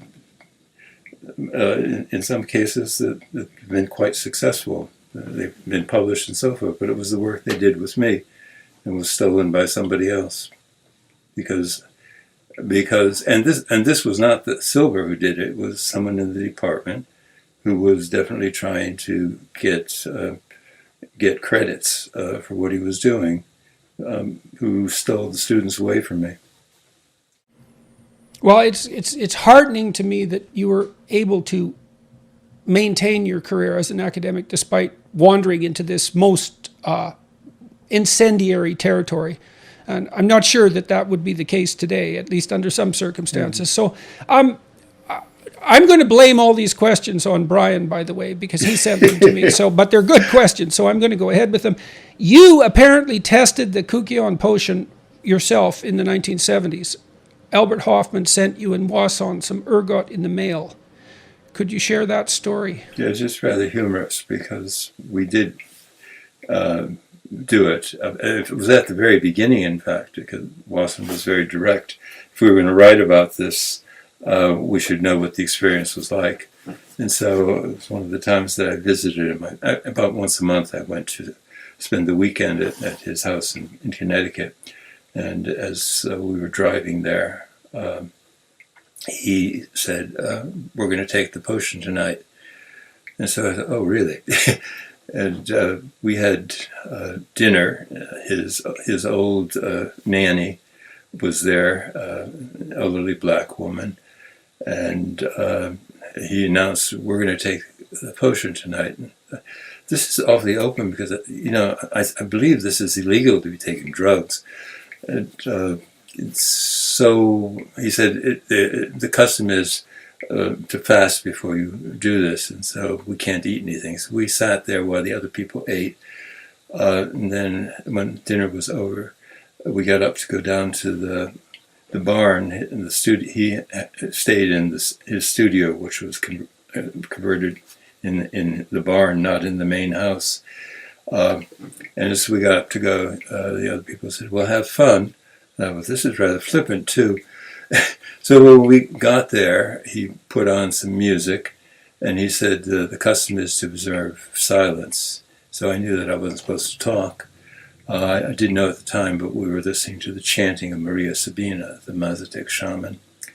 And so it was very moving, and we sat wrapped up in blankets by the fireplace. His daughter, who was a PhD in nursing, sat in the corner as the monitor in case anything went wrong. And so no one spoke, and the chanting went on. About midnight, I finally said, Gordon, I don't think anything has happened. And he said, yes, it's been most disappointing. But we were hungry, so we went up to the house and raided the pantry to have something to eat. And the next morning, we took out Albert's letter in which he gave a very detailed account of what he had experienced with this potion. So we just decided, well, apparently it works, it just didn't work for us. We didn't take enough of it. And so we went ahead with it on the basis of Albert's experience, not our own. Gordon said Albert's a very small man. He didn't send enough for people our size. And what was the potion an LSD derivative? Was it purified LSD? No, it was ergonovine, which was one of the chemicals in ergot. And at the time, we had settled upon that because ergot has some 300 toxins. It's very complicated chemical complex, but only one of them is water soluble, and that's ergonavine. And so by simple extraction in water, which is what's required for the recipe in the Homeric hymn, we could get ergonavine. But other people have tried it since, and ergonavine doesn't seem to be that active. But I've worked with Peter Webster in France, who's a chemist, and we have decided to discover that ergotamine, which is what's marketed for migraines. It dilates the blood vessels in the brain, treats migraines. Ergotamine in itself is not psychoactive, but in a aqueous solution, which is alkaline, and the achieving of making it alkaline is simple. You just add some bone ash to it, and that would fit also the scenario of the significance of the mythological paradigm of the Eleusinian mystery. So it has to be something simple like that. Some bone ash in it produces an alkaline solution, and then ergotamine goes into it's not a solution, but it's called hydrolysis, which is a combination with water, something like what happens when you chew on starches in your mouth, and it is an unstable chemical of itself in its mirror image, going back and forth between the two constantly, and that apparently is psychoactive. So the potion that you took with Wasson wasn't effective. What about other experiences that you've had, if you want to talk about them, and you're certainly not obligated to? Yes, of course, anything that was done, unless in those days, narcotourism was not the vogue, and anyone can do this now legally by traveling to South America or to Mexico, and there's quite a tourist trade in that sort of thing. But in those days, it was illegal to have access to these substances. And so whatever experience I had was given by friends who had gotten them, unfortunately, from the illegal drug trade. So, but I did have experience with LSD and with psilocybin. And did you have a classic shamanic experience with those substances? Yes, very intense. And did it involve dying? It involved... I mean, it's very hard to talk about this because if I talk about it, some people will think I'm a religious leader and I'll have a following and they want me to establish a church and all that sort of thing. Well, that's yeah. Have you?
Ever read Relations Between the Ego and the Unconscious by Carl Jung? Just out of curiosity? I have, yes. I've read. Okay, very okay. influenced Well, by Jung. Okay, Yeah. okay. Because he provides some psychological hygiene tips in precisely that regard. Although for him, I don't know if it was a consequence of knowing anything about hallucinogenic use. But the reason I got into classics, I was originally going to be a psychiatrist, and I did pre-med, but I had a philosophy course at Yale, and the philosophy tutor was one of those charismatic young guys. He said, "You're studying psychology, psychiatry, because you're interested in the soul, and you think that psychiatry will give you access to the soul, but psychiatry is a doctoring, a medicine profession. It deals with sick souls." And it's true, I was really interested in psychiatry because I was fascinated by the delusional realities that were reported in case histories. And I very much wondered what they meant and was dying to experience safely that kind of delusional reality. But he said, if you want to study the soul, you have to study the humanities. Mm-hmm. And so I took seriously what he said and thought that classics was the most basic of the humanities. So I switched into classics. But I was interested in the soul to begin with. Now, so you're a trained classicist who experimented with psychedelic substances. So my presupposition is that your training as a classicist likely influenced and expanded your experiences with psychedelic substances. It would provided structure and content. It gave me I became a mythologist. Mythology gives me a framework for understanding a way of structuring imaginary reality, let's call it that. Okay, so can you tell me a little bit about how you've structured your understanding of that imaginary, did you say imaginary reality? Did you say mythological reality? Well, if I look at it from my sane vantage point, I would call it imaginary reality, but I very much wanted to enter into the world of myth. And right, but that's a strange kind of imagination, isn't it? Because I could enter it, yes. Well, because there's this transpersonal element to it. This is the thing that I can't quite understand, is that you could describe the landscape of the imagination as purely subjective, but the problem with that is that the features of the landscape are transpersonal. That's what's expressed in mythology. And if they weren't, we couldn't talk about it. And so even though it's subjective, it has a transpersonal or impersonal element that seems to be grounded in, you can't say objective reality precisely because you experience it subjectively, but it's not only like idiosyncratic imagination. It has this death underworld element, this rebirth element. So I'm going to push you again, if you don't mind. I would be more interested in your take on this. You've had these experiences. You're a trained classicist. What is this reality that's being laid out in these experiences, and how do you understand it? I think of it as a journey to discover who you are. And when you go on this journey, it gets dangerous, and you feel that maybe you should turn back. But just up ahead, it looks as though it might be even more interesting up there. So you go further and further and further. And when you get to the end of the journey, what you find is yourself looking back.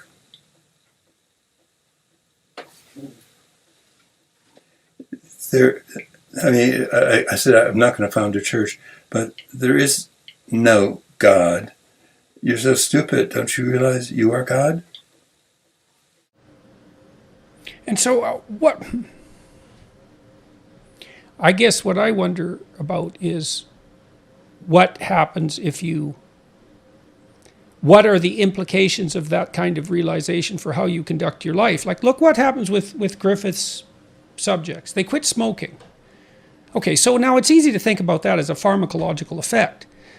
Purely, right? That their brains undergo a chemical transformation. They're no longer addicted to nicotine. I don't believe that's what happens. I believe what happens is that they undergo a mystical experience that alerts them to who they should and could be, and that doesn't involve poisoning themselves with a deadly substance. So in light of the new information they've received about their potential and maybe the actuality of their being, they decide to desist in that self-destructive pattern of behavior.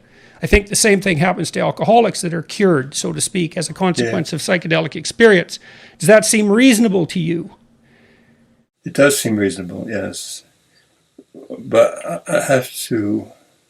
I mean, we're talking about a very dangerous subject because many of these substances are addictive and are causing tremendous hardship for people who get hooked on them. And even alcohol, which is legal, is extremely dangerous, and there are many people who are addicted to it. And it's clearly the most dangerous of drugs. I know people who have died. Yes.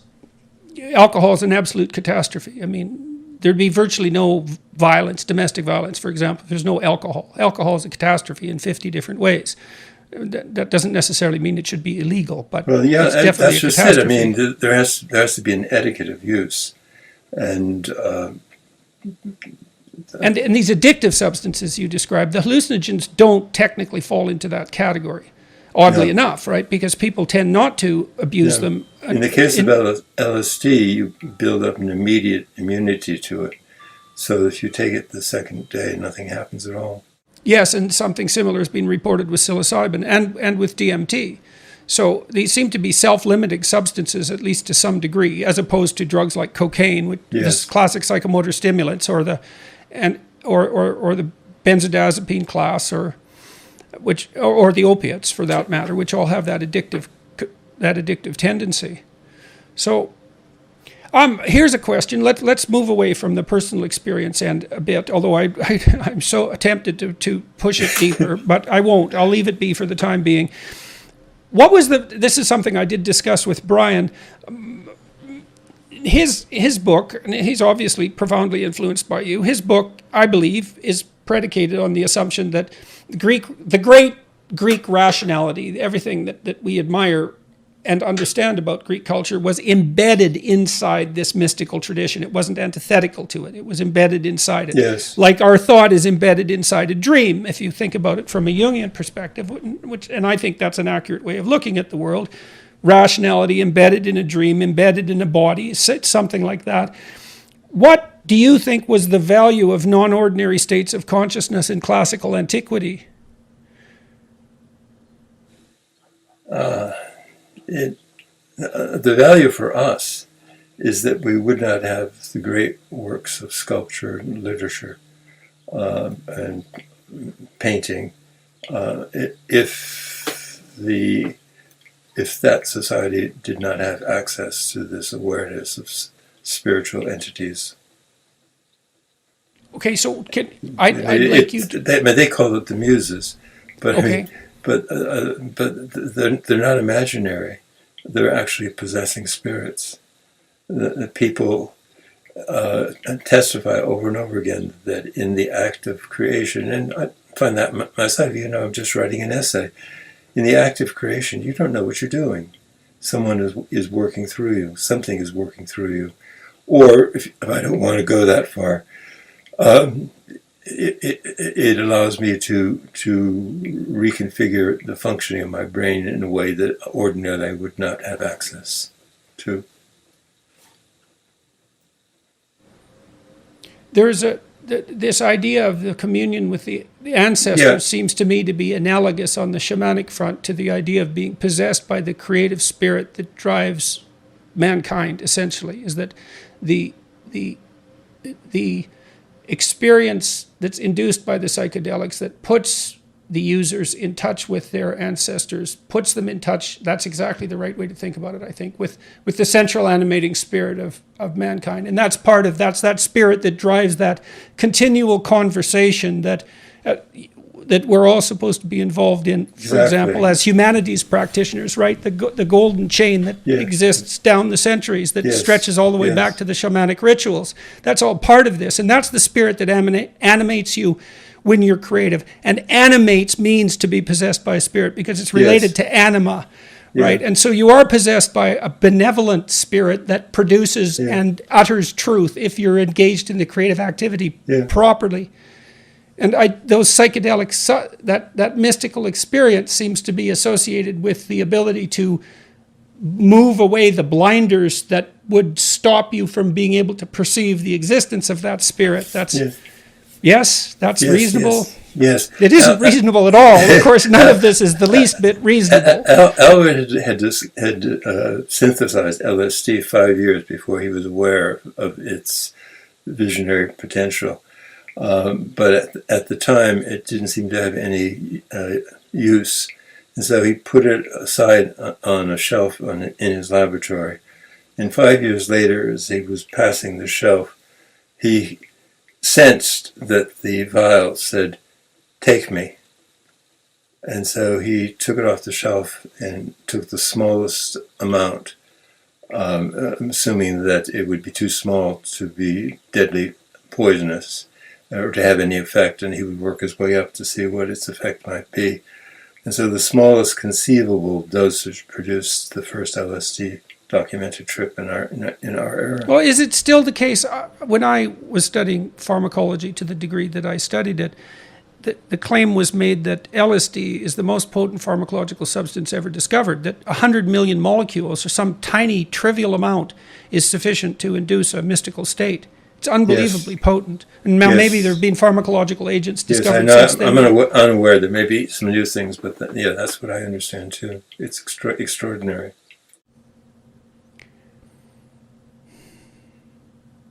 Here's a question Brian came up with as well. If the ancient Greeks used drugs to find God, so what? Why should anybody care about this today?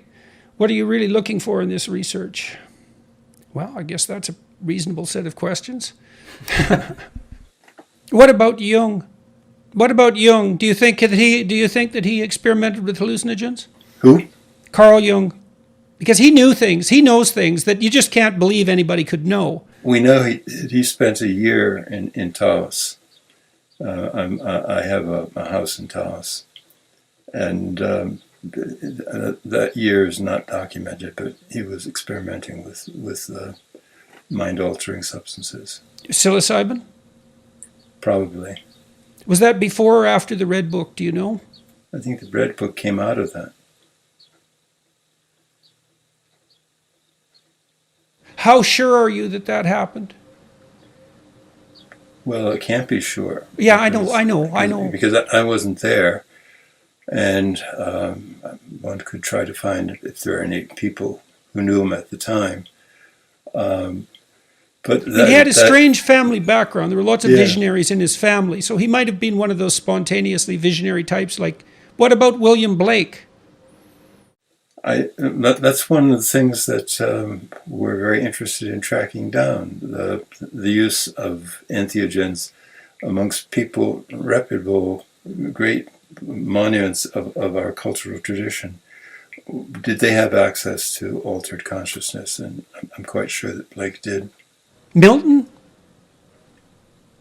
Well, each one of these is a whole study. And Yes. So I don't know. I can't come up with a passage in Milton, but it would be a fertile thing to do. It's one of the things on the agenda for Brian, me, and my other associates.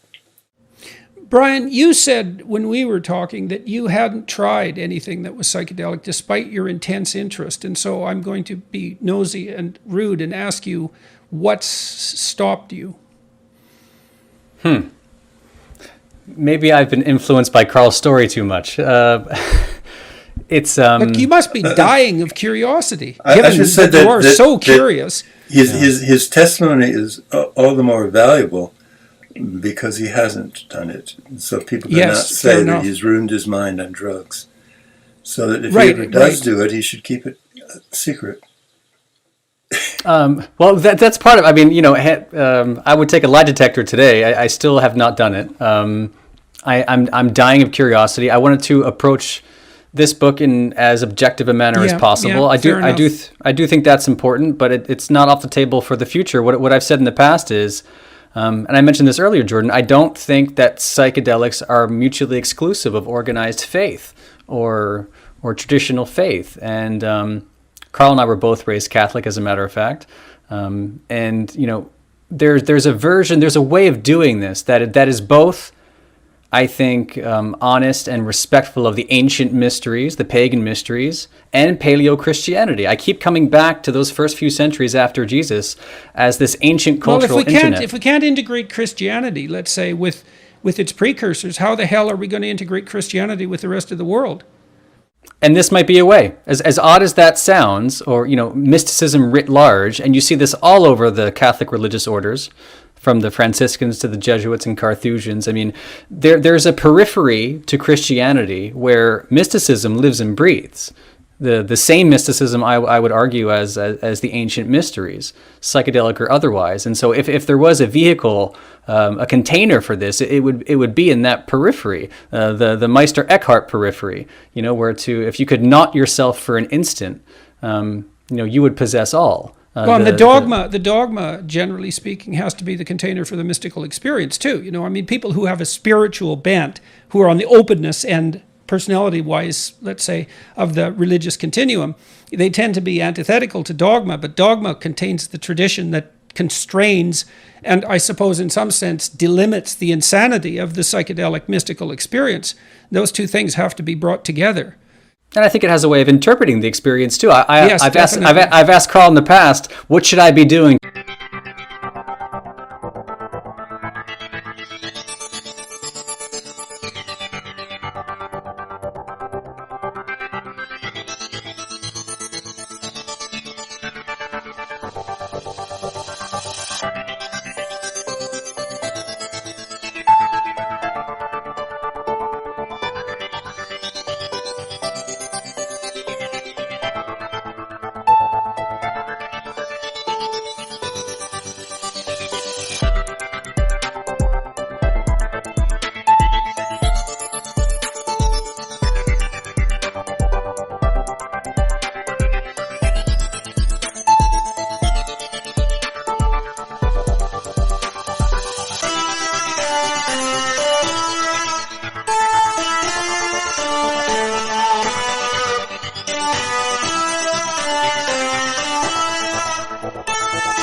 To prepare for my first psychedelic trip, and he's told me, you've done it. It's in the study of classics, as we were talking about before. I'm not sure if that's true or not, but when it comes to psychedelics, it's a framework for disentangling and well, there's an ethical idea too.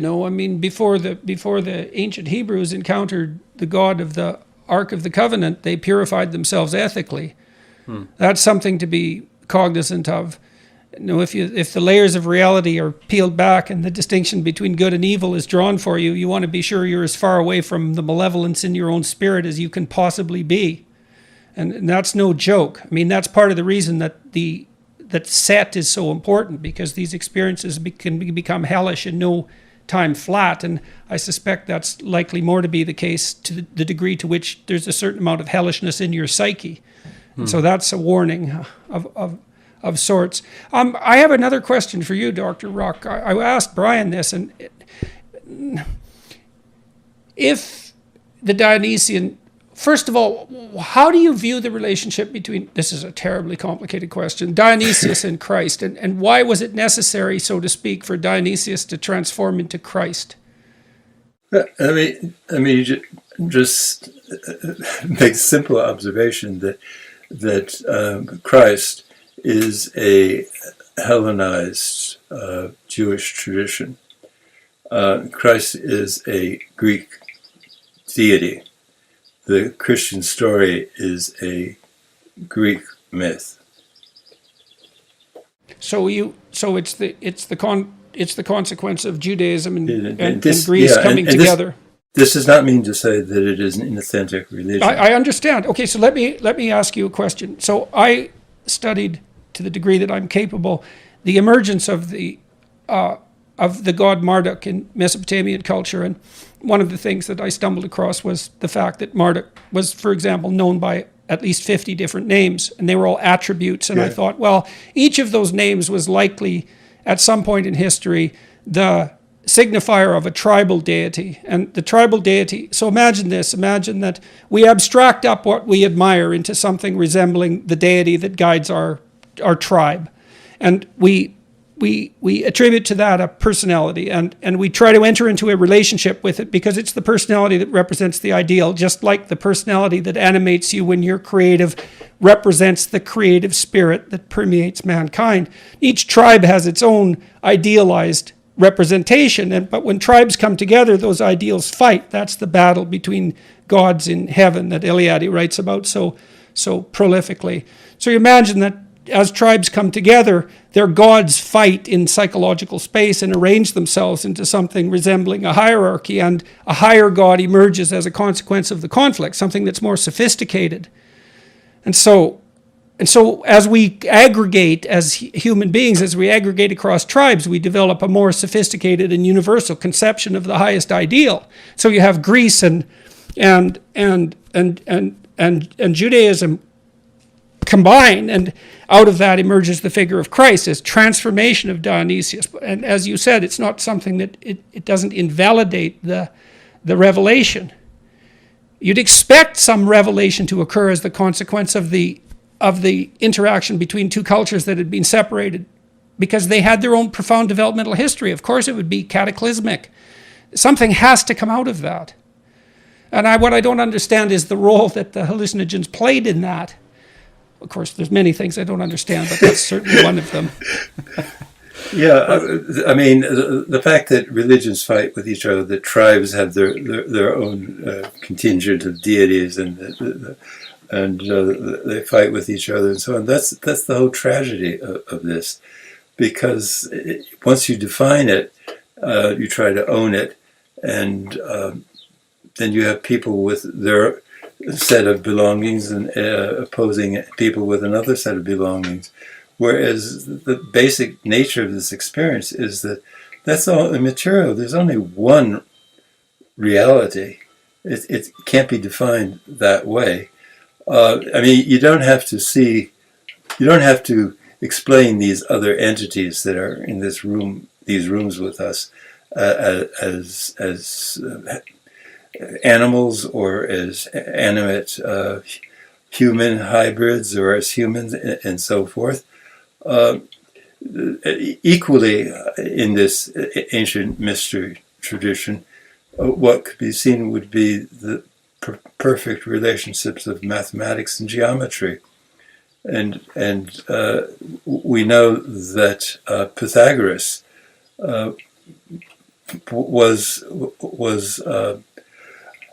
he didn't figure out with pencil and paper the relationship of geometric forms and so forth. He saw it, and he saw it while he was in a cave. And the way he did this is that from the cave, as in the Eleusinian chamber of initiation, he transcended in the spirit out of the cave to the edges of the universe and saw those things. Now, of course, that's impossible. He couldn't have done that. But that's what he did. Well, he was Pythagoras, after all. Yeah, I know. But anyway, but I mean, so we don't have to define them as this god or that god and so forth.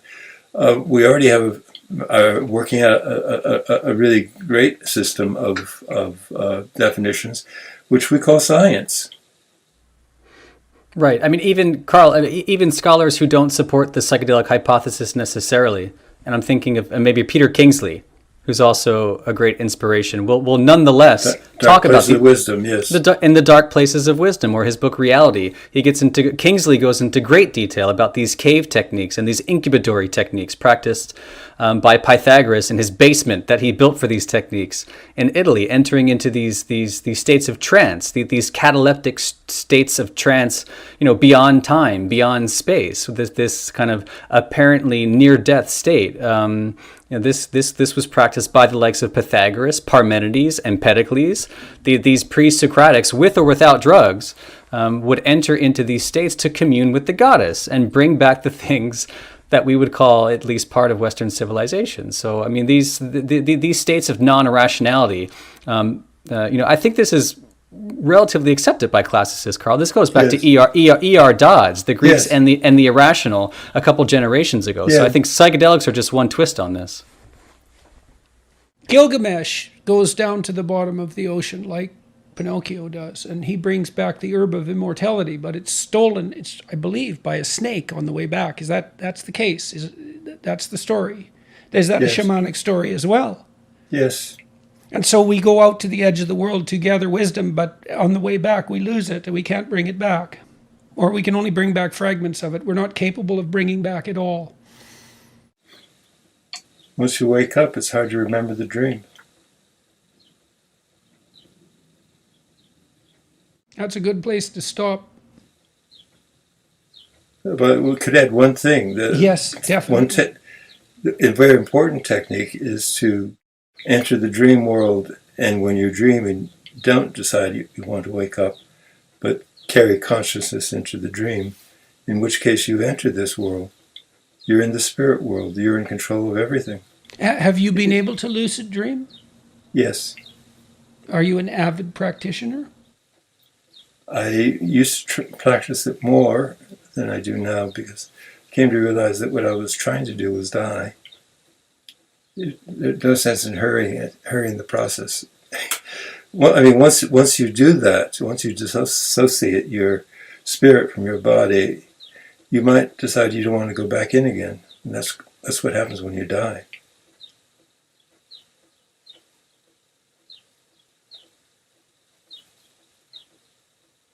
But the moment when you do that, when you bring consciousness into your unconscious reality, is an extremely orgasmic, pleasant feeling. Thank you very much, Brian. Thank you, Jordan. Much appreciated. Thank you. Dr. Enjoyed Ruck, talking to you I both. appreciate your candor, to say the least.